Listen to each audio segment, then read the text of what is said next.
Good evening. Hi.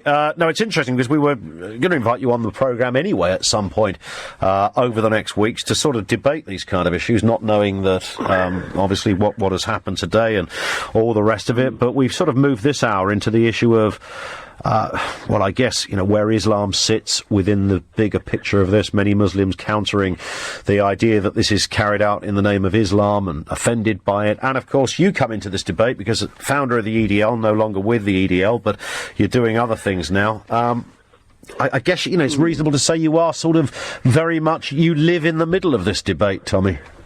I do. I was born in the middle of the debate. I was born in Luton, and it's epic of growing up there. But if you look at the Quran, that's all you have to do. I've been called a racist. That man who casually called you a casual racist, I've been called and shouted down as a racist for 6 years, for simply telling the truth, for simply pointing out facts about Islam. That's all I've done, is point out facts and tell the truth about Islam and tell the threat it poses. For example, you pick up the Quran, there are over 100 verses that incite terror and violence against non-Muslims. Over 100. It says 14 times that Muslims can take non-Muslim women as sexual slaves. These sort of things cause problems. And I think non-Muslims, wherever you find them, take them captive, harass them, lie in wait and ambush them using every stratagem of war. These sort of quotes, that's Surah 9:5, these sort of things inspire terrorism. So why would... I mean, just on that point, Tommy, I mean, I'll let you talk uninterrupted, but I just want to... Just to clarify, if I had a Muslim on the phone right now, they would clearly say you're bonkers, and that's not true. It might be in there, but the literal interpretation of it, just like the Bible, I know you've heard all these arguments before, but just like the Bible, you don't interpret them literally, they are there for different reasons. How do we square that? If you try to live as the Prophet Muhammad did, look, people, it's free now. We use this word Islamist. Everyone from our prime ministers and everyone will say we're against Islamists and Islamists are evil. The Prophet Muhammad was an Islamist. He enforced Islam. He spread it with fear and terror. He actually, a quote from Muhammad, "I have been made victorious with terror." Okay, he's not a man of peace. This man that all Muslims hold up as the moral compass, this man murdered. He raped. He pillaged. That's why we have a problem. And of course, the majority of Muslims don't take it literal. The majority of Muslims don't pick up the Quran. The majority of Muslims don't go to the mosque. The majority. When you have an extreme literal interpretation, we have a huge problem. And you have the other gentleman who's ringing up saying we need to work with Muslims and we need them to tell us and inform on other Muslims. He's living in dream world. It's not going to happen. We've just seen the terrorists, the most wanted terrorist in the world from the Paris attacks, has been strolling around his home neighbourhood for 4 months. Yeah. And quotes from Muslims who are living there saying everyone knew he was here. Everyone knew he was here. So, and the prevent strategy, I mean, this was going back a few years. There's £360 million given to the Muslim community for prevent, which was supposed to be for mosques to inform on radicals and extremists. For an example, there's a mosque in Luton that received money for this. And the Stockholm bomber, the man who went and blew himself up in Stockholm, went to this mosque. Yeah? Now, after he blew himself up, the mosque imam came out and said, we challenged him on his radical views. You challenged him, but you didn't report him through Prevent, which you've been getting tens of thousands of pounds to do. Yeah? So Muslims do not tell on Muslims. Again, that's backed up by Scripture, because they'll be siding with the non-Muslims. So you think that's what was happening in Belgium with this man who was mooshing around since November as the world's most wanted man within his own community? World's most wanted man, but we've seen when the police went in and arrested him, the youth come out and attack him. The youth come out and attack the press. Watching this video, an acceptance, and I'm not going to say it's all Muslims, because it's not, and I'm sure many Muslims are disgusted with what's happened in Belgium, but to say it's got nothing to do with Islam is a complete facade. So okay, Tommy Robinson, let's just to clarify this. Your contention is that you acknowledge that most Muslims do not support attacks such as London, Paris, New York, Brussels. Of course, yeah, of course, the majority, of course, every sane-minded person, but the ideology in the Scripture that is driving this problem, the jihad that we're experiencing, and this isn't going to end, and it's only going to get worse. Once we accept that reality, we have to start doing something to combat it and stop it. We see the growing problem of Islamisation across Europe. We see millions now coming through our borders. It's not going to stop. Yeah, and I speak out of passion and fear of what lays ahead for our countries and for my 3 children as they grow up. I want them to experience proper freedom, not live in fear all the time like everyone is now because of what's happening. So many, and again, you've heard all of these arguments, Tommy. But many suggest you create that fear, and you did with the EDL, Pegida, which is the new kind of or British chapter, if you like, of the German-based organisation. That you're doing it again. You're actually scaring people. You're whipping up racial hatred, whether you acknowledge it or not. What is your response to that? I'm honest, and I tell the truth.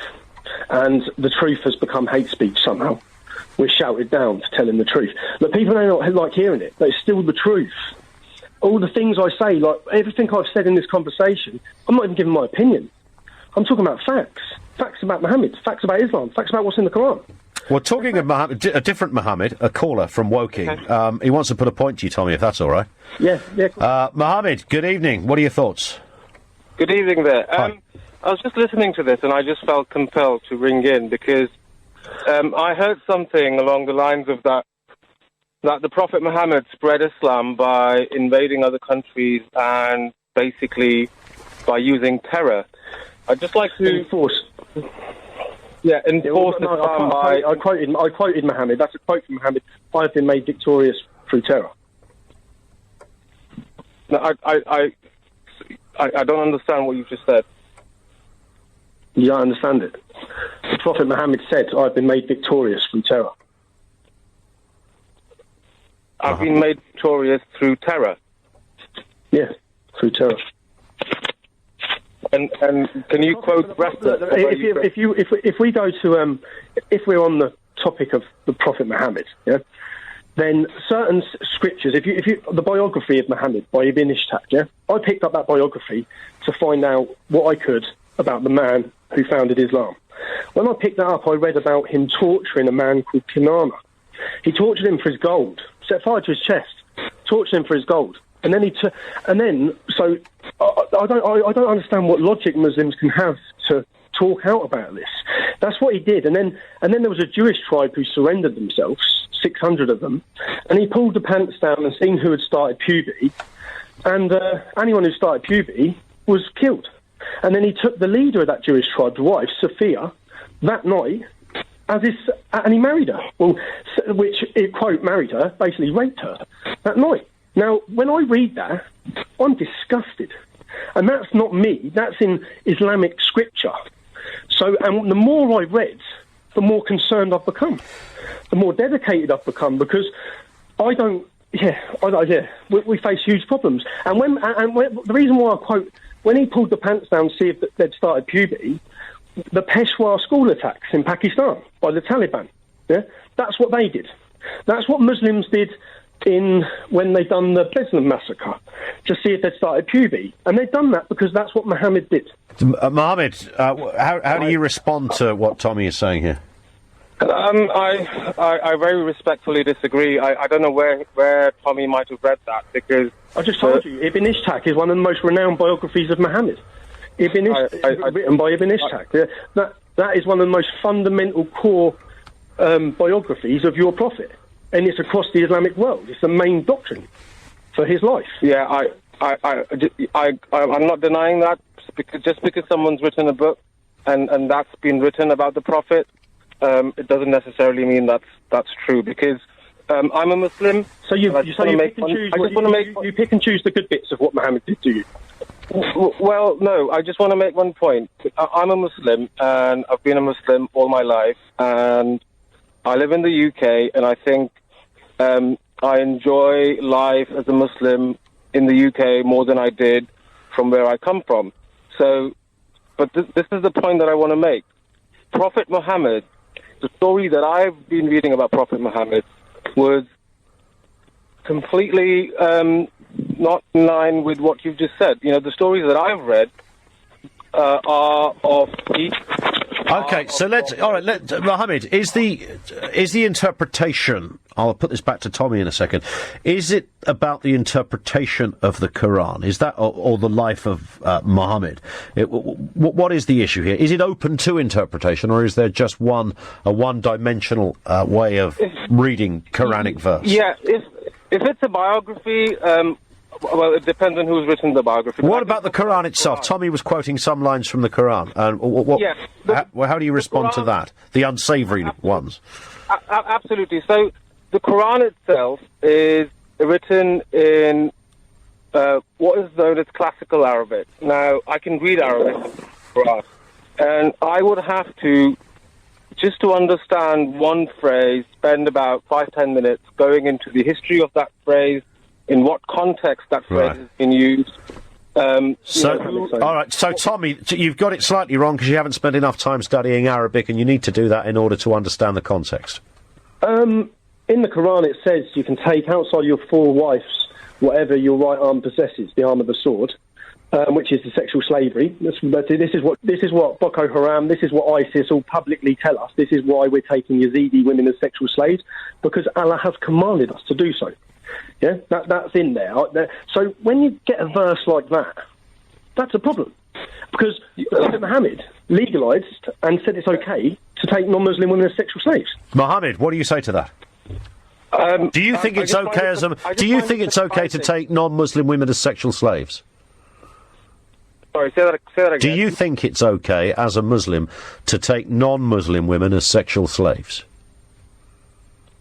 Well, I don't think it's okay to take any woman as a sexual. Okay, so no, but your prophet did. But your prophet, that's the problem. Your prophet. Well, no, you're again. Sorry, can I just make the point? Yeah, go on. That is being blown out of context. I just find it surprising that you want to believe what Boko Haram are talking about Islam and what they say, and the actions that they do.